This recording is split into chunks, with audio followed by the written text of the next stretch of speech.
Hello everyone, welcome to my channel. Let's play with code. This is our second lecture on the series of OpenCV. On the first lecture, we have seen few topics of OpenCV, but the major topics of OpenCV, they were cv2.imwrite, used to read the image from any path and of any format into and convert the images into a NumPy array. cv2.im. So this method of OpenCV is used to convert the NumPy array into image which we can visualize. Simply, we can say that this method of OpenCV is used for visualization of the image that it reads using imwrite. Let me take you to Jupyter Notebook and I will write the code, and as well as I will explain you everything about the code. First thing that we need to do while working with OpenCV is import the module names import cv2. Let me zoom it for you all guys so that you can okay. Second thing that we need to import, second module is library is numpy as np. Here np is nothing but an alias or a dummy name given to numpy so that our code can become much more smaller and neat. Okay, now the starting of the program, which see, first thing that we need is to read the image. So we'll use imread, and here we'll take any image that we want. I have some images in my computer. Let's take this image and I will paste it here. Okay, now what does cv2.imwrite does? cv2.imwrite converts this image into a numpy array, and the conversion is done in two ways. First, a colorful image is converted into a 3D array known as, which is bgr. Okay, here I have created three channels representing first b array that contains the color intensity of blue, and here the middle array contains the color intensity of green, and the last array contains the color intensity of red. Combining these, it forms a color space known as bgr. Okay, in visualization you will not find any difference, but it is important to know that OpenCV basically runs on the color space known as bgr, where the first channel will be the blue intensity, second channel will be green intensity, and the last channel will be the red intensity. This will be helpful for us when we want to perform some kind of transformation or color changing operations. Now cv2.resize is a method of OpenCV which is used to resize your image. Simply, you can say for scaling, if you want to make your image bigger, you can increase the x-axis and the y-axis. You can also think cv2.resize playing with the resolution here, like how many number of rows. As you can see here, let me explain you. When I go here, you see here it says 3840 into 2160. This is the resolution of the image. Okay, and here in OpenCV, same thing will be given by img.shape. Means resolution is nothing but the size of the image. The height and the width of the image is outside OpenCV is 3840 and 2160, and when we import the same image into OpenCV, it interchanges. Simply the height there becomes the width here, and the width there becomes the height here. Nothing else. Whenever you import an image, you just remember one thing: whatever the height of the image was earlier will be just converted into width, and the width will be converted into height. This is the format that OpenCV reads. Now pass here the image name on which we want to perform this resize here, and the image should be a numpy array. And you know one more thing, the image cannot be of any type. The image is always of d type uint8. It is also a very important thing to know. You cannot create an image of any data type. It should be only of uint8. And what does uint8 means? The value of that particular image will be ranging from 0 to 255 only. Here the first thing that we can give here is simply pass the size that you want to make it. So I will pass it 600 comma 800. Okay, I'm telling it to make 600 width. Okay, this value will define the width of the image, and this value will define the height of the image. So here here we have defined that we want our image to be 600 pixel width and 800 pixel height. Okay, and one more thing to remember is that cv2.resize does not make changes on your original image. It will return a new image with this particular size that we have given. So to visualize this, we need to store this resized image into a variable, and then we will use cv2.imshow. And first thing that we need to give in imshow is the window name. Simply write window name, anything it can be.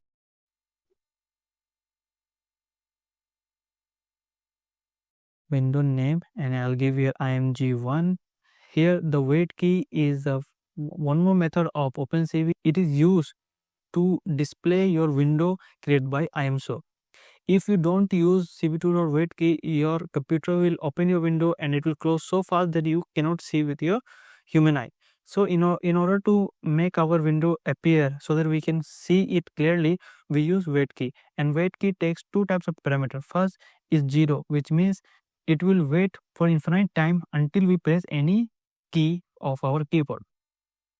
Second value that it takes is any positive value, and that value means that this particular nanosecond, if I type here 10, it will simply think that I have to wait for 10 nanoseconds. If I type here 1000, it will say I have to wait here for 10,000 milliseconds. Okay, but right now we want our window to open until I press any key. To do so, we have written 0. Second thing that we need to do is cv2.destroy all windows. Why this is necessary? This is necessary so that we want our RAM to get free. Okay, we don't want that the CPU holds that particular resource and keep on adding things over it. No, we want that whenever our work is done, when I've seen the image already, I want you to release all the resources so that the RAM get cleaned up. This three things, whenever we use cv2.imshow, it is very important to use these two methods of OpenCV. Will run, you see. As I told you, 600 became the width and 800 became the height. It is not looking so good. Okay, don't worry, we'll see.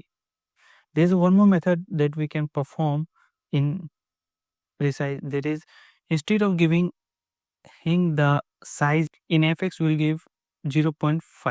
For example, what it will say, if the image is of 1000, if the image is of 1000, 0.5 will make it 50% less, that is 500.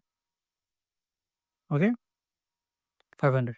This means here we do not need to define the perfect exact size 500, 500. We can say that whatever the original size is, you make the image 50% less. So here fy is there as 0, because we know the image is of 2 dimension, x-axis and y-axis. So we need to say what will be the value of for fx, 50% less from the original size, fy 0.5, which means 50% less from the original size. So here if you pass, now you see this is 50% less from the original size. This image is also too big. We have to resize it for some more smaller sizes. So we'll go till 0.3. Now you see. Here we simply need to give the ratio that I just want you to make the image. The benefit of using this is that the image will always maintain that look. Okay. Second important method of OpenCV that we are going to learn today is cv2.flip. So let's copy this and paste here this code. So what does cv2.flip does? cv2.flip is used to change the x direction, y direction, and even both direction at one time, which means it is used to flip your image. For example, if we have an image, which is looking like this, okay, then this particular image will be when we use flip, we can make it look something like this. Okay, and also we can make it look like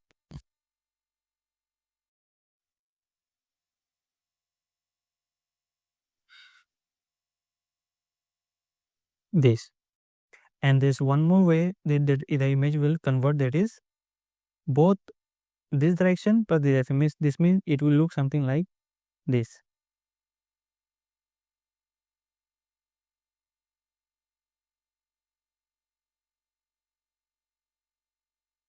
Okay, I will tell you how to achieve all this transformation. First, we'll go with simple one, cv2.flip.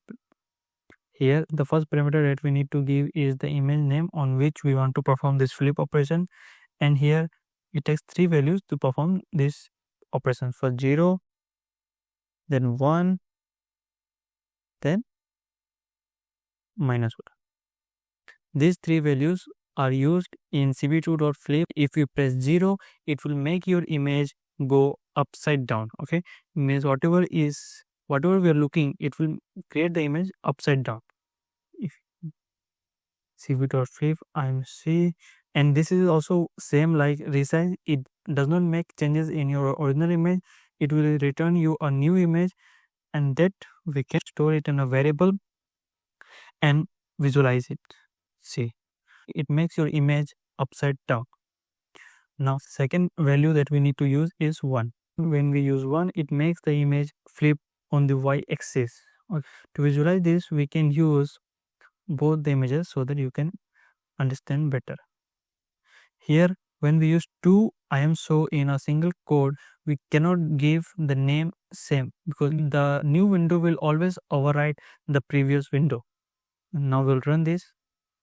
You see, this is the window after flip, and this is original image. Okay, that's it. When we use parameter 1 in the flip, it flips the image on y-axis, making the things that look left to right and right to left. And the last parameter that we have in this is -1.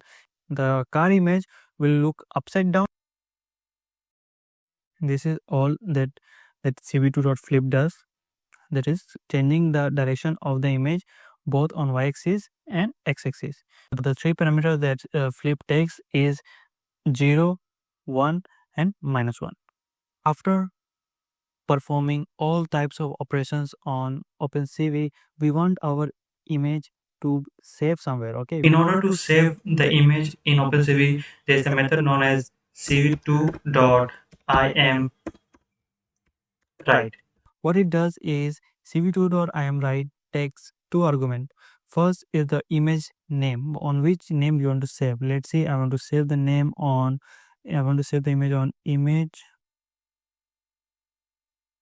image flipped dot jpg.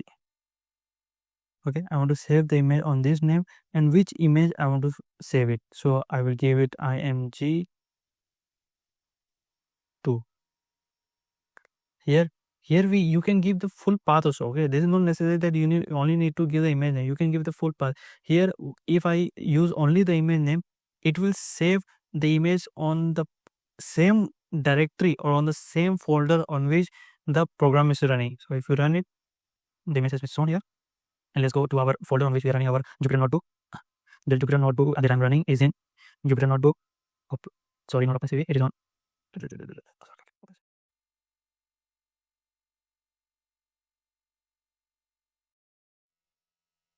I said OpenCV YouTube, and here you see